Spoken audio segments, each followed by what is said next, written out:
What's going on, guys? So with the new Gate of Elidinis event that's going on right now, you can see that here, once you complete the event, you get infinite porters, and this buff is ridiculously good for a bunch of different activities in the game. Once you complete the event, you just come over here and hand in all the shards to this lady, and you get infinite porters for like 14 days. So this is, as you can imagine, this is a ridiculously strong buff. And there are a bunch of really good activities you can do with infinite porters. So the first activity you should be doing with infinite porters is going to be obviously Archaeology. Archaeology is really strong with infinite porters. You can make a ton of money, you can farm a ton of Tetra compasses, or you can go out and get your spear tip and Inquisitor staff without having to use just an obscene amount of porters. So if you need those things, or you just want to complete Tetra compasses, or just AFK out some really easy money, this can be a really good method for you. But some tips for this, the gladiatorial goblin remains and the dorm debris to be completing Tetra compasses is really good. Also, the materials from these two piles are really good as well. They both give you rubber as well as malachite green, and both of those materials are over 10k right now, so they are very lucrative if you just want to AFK this for money. So yeah, if you have infinite porters, if you get the buff, definitely go out and start doing your archaeology, because infinite porters is just really good for this. So the next activity with infinite porters that is really good is going to be Crisis Hunter training. As you can see here, we use a lot of porters when we're doing this method. It also gives you really good XP per hour. Unfortunately, I have 200 mil, so I can't even see my XP drops, but this is where I got 200 mil XP at Hunter, and it is an incredibly good training method for Hunter. It gives you really good XP, and with infinite porters, it is extremely AFK. You basically just sit here forever until you get 200 mil, and you collect a ton of these little supplies. They're kind of useless supplies, but you do also get Bic Troves, which can give you the pages for the Crisis book, and that can definitely boost your GP per hour by quite a bit. So yeah, this is probably my second favorite activity to be doing with the infinite porter buff. It's just really strong for XP, it's decent money, and it's really AFK. So another really good use for your porter buff is going to be using the Instagrow potion Leafies here with herbs. This uses quite a few porters as well, and it also makes you a lot of GP per hour. So if you have a lot of the farming points here, you can buy a ton of these potions and grow a lot of herbs. And right now, it looks like Arbucks are probably the most profitable, but also the Bloodweed herb is pretty expensive right now too. Spiritweed seems decent. Toadflax also seems pretty good. You can see the table here for the prices of herbs.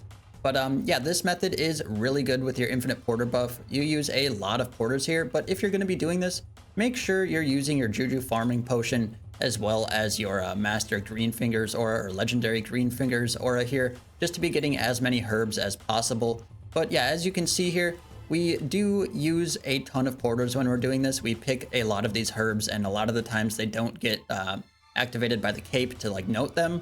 So this can be a really good method to make a ton of money and get a lot of farming XP. But yeah, basically make sure you're also getting the planting 10 seeds at a time here. That's going to help you out a lot with this method. And yeah, as you can see, we do get quite a few herbs doing this, and we make a decent bit of money. You know, obviously I'm not using my buffs for my like one planting here, but this is another really good method to be making a ton of money. As you can see, even without any boosts, I got more than 33 from that one 10 plant. So yeah, this can be a really good method to be making quite a bit of money with your extra player-owned farm points. One of my favorite training methods for lower level players is going to be Menaphos training. All of the activities here are pretty good, especially with the infinite porter buff. I know I got 99 fishing here on one of my alts, just fishing at the fishing spot here. But if you want to do woodcutting, the Acacia trees are really good as well. And if you want to make some money, you can mine the sandstone here and then grind it into the fine sand for the blessed flask. All of these activities are really good with the infinite porter buff. They use a ton of porters, so you know, getting infinite porters obviously helps a ton with these methods. But some other things you can do with your infinite porter buff and these gathering skills is going to be, you know, fishing really any fish you want. but sailfish can be relatively decent. You could even do things like the salmons and trouts if you want. For mining, you could obviously be using the new dungeoneering rocks that they added and make a decent bit of money doing that. And you could also do pure essence. Pure essence is really expensive right now. I mean, if we look at these, pure essence are 200 GP each right now, which is a pretty ridiculous price for a pure essence considering so many things drop them. But yeah, you can make a lot of money doing that, or just these standard rocks with the little stone spirit things. You can make a ton of money just doing mining. And for woodcutting, you can do obviously these acacias or any of the trees like elder trees, but the bamboo on the Uncharted Isles is actually pretty good. So if we go over here to Waco, if we can find my little book. So yeah, once you find the book in your bank and you make it to Waco, you can come over here to the bamboo and you can just chop this bamboo. It all gets ported away to your bank and you're able to make a ton of chimes and, you know, get a fair amount of XP just training woodcutting here. This is a pretty good method to be using your infinite porter buff at. As you can see, we do get quite a few of these bamboos here, and since these regrow, you don't have to like hop islands or anything like that. So this can be a really good way to be training woodcutting as well as getting some supplies to be making your Waco soups or whatever. So yeah, this can be a pretty decent method. Honestly, all of the gathering skills are pretty good to use with your infinite porter buff. All right, guys, so now we're going to be going over a few, I guess, lesser known uses for the porter buff. So you can see we're here at the World Gate. You can actually auto-collect the Muspa spines with the Grace of the Elves here. So if we check the items on the Grace of the Elves, you can see in the other section there are Muspa spines listed. So the infinite porter buff is a great way to be collecting a ton of Muspa spines. The pouches are like 70k right now. I'm not really sure how accurate that is, but Muspa spines are a pretty decent money maker, and it's also really good magic XP. But another thing you can do with the infinite porter buff is you can kill nihils. I believe nihils, like the little parts that nihils give, are like listed as a Muspa spine. It doesn't say any of the parts on here, but they do in fact work, which is interesting. But I believe it's considered a Muspa spine by the Grace of the Elves thing. So yeah, Muspas are a great way to be farming a bunch of spines and making a little bit of money, training magic, and still using your infinite porter buff. There are a few tips for this though. The first one is going to be use ancient magics. You do double damage with ancient magics, so it can be very, very good to be using that. It gives you a lot more kills per hour. So you might as well be using ancient magics over any other style here. But yeah, you can see here, we can kill these things. We do a ton of damage. That hit an 11k crackling right there.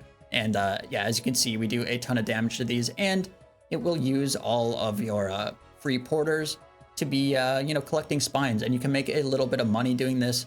And it's a pretty good magic training method. As you can see, we just absolutely destroy these things. Unfortunately, I don't get XP drops, so I don't know how much XP each one of these gives. But yeah, let's see what the wiki has to say about that. So the wiki says that these things give you 1,000 combat XP each, so you could definitely be getting a ton of combat XP here. I would bring magic notepaper for the dragon items that it drops, because those will add up as well. And then also these energies here, the elder energies, you use these to make the pouches. So if you're going to be doing this method, definitely be collecting as many of these energies as possible to be making as many pouches as possible. But you could see there, I don't know if you could see it, but we did get a Muspa spine and it didn't go into our inventory. It just got teleported straight to the bank, which is really, really good. And yeah, if you need some Muspa pouches, definitely be doing this method because it's good combat training and it makes you a fair amount of extra money. And yeah, great use for your porter buff that I don't think a lot of people know about. So finally, if you want to go a little bit further at collecting Muspa spines, you can see here we are killing nightmare creatures. I have an entire video on killing these things with magic, melee, and necromancy. So if you really want to be collecting a ton of these Muspa spines, this is probably the best way to do it. As you can see in my looting interface, there are an obscene amount of these. And one little mistake I made in the previous section is you don't actually need to wear the Grace of the Elves for this. Because the porter buff is tied to your character instead of like actually on a porter item, they all just get sent straight to your bank even without the grace of the elves. So definitely keep that in mind. Made a little mistake with the previous section, I guess, but yeah, as you can see, this collects you a ton of Muspah spines, as well as giving you a lot of combat XP and overall GP per hour too. You just make a lot of money with nightmare creatures from the runes, as well as the random other drops like dragon battle axes. So yeah, this is a great way to be getting the most out of your porter buff, making a little bit of money, and getting a lot of combat XP. Thanks for watching, guys. Hopefully this video, I guess, helps some people get some ideas about what to do with their infinite porter buffs, and you get these kind of cool cosmetic overrides, as you can see here, for your lantern and death guard. So yeah, if you guys made it this far in the video, definitely drop a like on it. It does help promote the channel. And as always, guys, thanks for watching. I will see you in the next one.